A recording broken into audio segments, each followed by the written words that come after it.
राजस्थान में सबसे बड़ी आवश्यकता थी जल। जल ही कल है, जल ही जीवन है। किसी न किसी शहर से धर्मानंद का मामला निकल कर आ रहा है। नदियों से जल लाकर राजस्थान को समृद्ध हरा भरा करने के लिए काम कर रहे हैं और कांग्रेस ने जो 5 साल इस राजस्थान को 50-100 साल पीछे किया। हवा महल विधायक बाल मुकुंद आचार्य हमारे साथ में है। सर, कल राजस्थान के लिए बड़ा दिन था।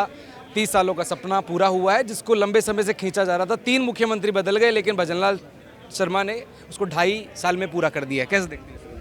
मैं सर्वप्रथम राजस्थान की देवतुल्य जनता की ओर से राजस्थान सरकार, मुखिया आदरणीय भजनलाल शर्मा साहब को और केंद्रीय नेतृत्व आदरणीय प्रधानमंत्री नरेंद्र मोदी जी को और अमित शाह जी को बहुत बहुत साधुवाद धन्यवाद देता हूँ। राजस्थान में सबसे बड़ी आवश्यकता थी जल।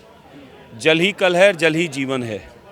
और हमारे राजस्थान के किसानों को समृद्ध करने के लिए, खेतों को हरा भरा करने के लिए, प्रत्येक घर तक जल पहुँचे, उसके लिए केंद्र के नेतृत्व में ऐतिहासिक काम हुए।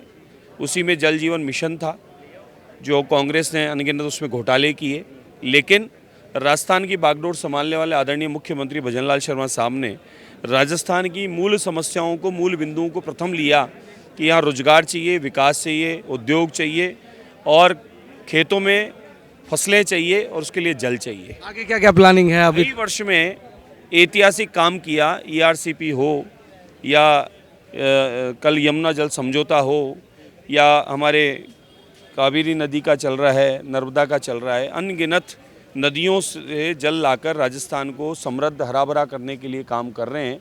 तो मैं मुख्यमंत्री भजनलाल शर्मा साहब के 2.5 वर्ष के ऐतिहासिक इस कार्यकाल को देखता हूं कि राजस्थान की मूल समस्याओं के निराकरण के लिए लगातार लगे हुए हैं। और कांग्रेस ने जो 5 साल इस राजस्थान को 50-100 साल पीछे किया और भाजपा की शासन में 2.5 वर्ष में जो काम किया है वो आने वाले 50 नहीं 100, 200, 500 साल तक इतिहास याद करेगा। धर्मांतरण के मामले हैं वो रुक नहीं पा रहे हैं। लगातार किसी न किसी तरीके से किसी न किसी शहर से धर्मानंद का मामला निकल कर आ रहा है।